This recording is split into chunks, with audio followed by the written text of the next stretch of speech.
خوش آمدید۔ آج ہم کچھ حالیہ واقعات کا گہرائی سے جائزہ لے رہے ہیں، خاص طور پر پچھلے آپ کہہ لیں 10 دنوں میں پاکستان کے حوالے سے بھارت کو جو مبینہ صفاتی چیلنجز پیش آئے ہیں، اور ایک بھارتی ایم پی کا بھی ایک دلچسپ واقعہ ہے۔ جی بالکل، تو آج ہم کوشش کریں گے کہ ان خبروں کے جو اہم نکات ہیں ان کو سمجھیں اور دیکھیں کہ ان کا کیا مطلب ہو سکتا ہے۔ صحیح، تو آئیے شروع کرتے ہیں۔ کہاں سے بات شروع کریں؟ برکس سے؟ ہاں، برکس سے کرتے۔ یہ ایک اہم پیش رفت تھی۔ برکس سربراہی اجلاس ہوا۔ آپ جانتے ہیں روس، برازیل، بھارت، چین، ایران یہ سب شامل ہیں۔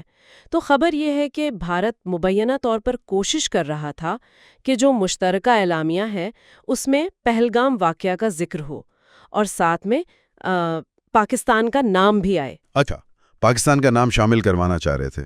جی، لیکن رپورٹس کے مطابق ایسا ہو نہیں سکا۔ تو جو اعلامیے کا نقطہ نمبر 34 ہے وہ تو دہشت گردی کی مذمت کرتا ہے، لیکن یہ بھی کہتا ہے کہ اسے کسی مذہب، قومیت یا تہذیب سے نہ جوڑا جائے۔ بالکل، اور اسی کو بھارت کی ایک سفارتی ناکامی کے طور پر دیکھا جا رہا ہے۔ اور یہ بھی کہا جا رہا ہے کہ یہ کوئی پہلی بار نہیں ہوا۔ اس سے پہلے شنگھائی تعاون تنظیم یعنی SCO اور کوڈ کے فورمز پر بھی مبینہ طور پر ایسی کوششیں ہو چکی ہیں۔ اچھا، کوڈ میں بھی؟ وہاں تو امریکہ بھی ہے۔ جی، وہاں بھی تجزیہ نگار تو کچھ چین کے اثر و رسوخ کی بات کرتے ہیں برکس میں، لیکن کوڈ والی بات وہ ذرا زیادہ آپ کہہ لیں قابل غور ہے۔ صحیح۔ اور دیکھیں، ایک اور دلچسپ بات بھی ہے۔ اسی برکس اعلامیے میں نقطہ نمبر 21 اس میں ایران پر جو حملے ہوئے ان کی مذمت بھی شامل ہے۔ اچھا، حالانکہ بھارت وہاں موجود تھا اور بھارت کے تو امریکہ، اسرائیل سے اچھے تعلقات ہیں۔ جی ہاں، تو یہ دکھاتا ہے کہ ان بڑے فورمز پر اتفاق رائے بنانا کتنا پیچیدہ کام ہے۔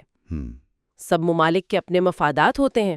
بالکل، یہ تو ہوئی بڑی سفارتگانی کی باتیں، لیکن کبھی کبھی ذاتی سطح کے واقعات بھی بڑی خبر بن جاتے ہیں، جیسے وہ BJP کے MP والا معاملہ۔ ہاں، وہ بھی کافی دلچسپ خبر ہے۔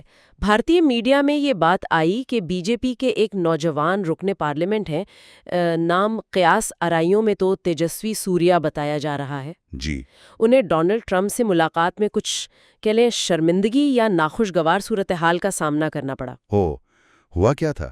وہ ششی تھرور کے ساتھ گئے تھے نا کسی وفد میں؟ جی، اسی وفد کا حصہ تھے۔ تفصیلات یہ ہیں مبینہ طور پر کہ انہوں نے بغیر کوئی وقت لیے، بغیر اپوائنٹمنٹ کے ٹرمپ سے ملنے کی کوشش کی۔ ارے! اور یہ بھی کہا جا رہا ہے کہ خود کو مودی جی کا قریبی ساتھی بتایا اور شاید پاکستان کے خلاف بھی کوئی بات کرنے کی کوشش کی۔ تو پھر ٹرمپ نے کیا رد عمل دیا؟ رپورٹس کے مطابق تو ٹرمپ صاحب کافی ناراض ہوئے اس طرح بغیر وقت لیے آنے پر، اور انہوں نے مبینہ طور پر انہیں ڈانٹا بھی۔ اچھا خاصا ڈانٹ دیا؟ جی، اور بعد میں یہ بھی سننے میں آیا کہ BJP کے جو ہائی کمانڈ ہے انہوں نے بھی اس MP صاحب کی سرزنش کی ہے۔ تو یہ ایک طرح سے سبق ہے کہ بین الاقوامی ملاقاتوں میں پروٹوکول کتنا اہم ہے۔ ذاتی کوششیں کبھی کبھی الٹی بھی پڑ جاتی ہیں۔ بالکل، خاص طور پر اتنے ہائی پروفائل لوگوں کے ساتھ۔ صحیح۔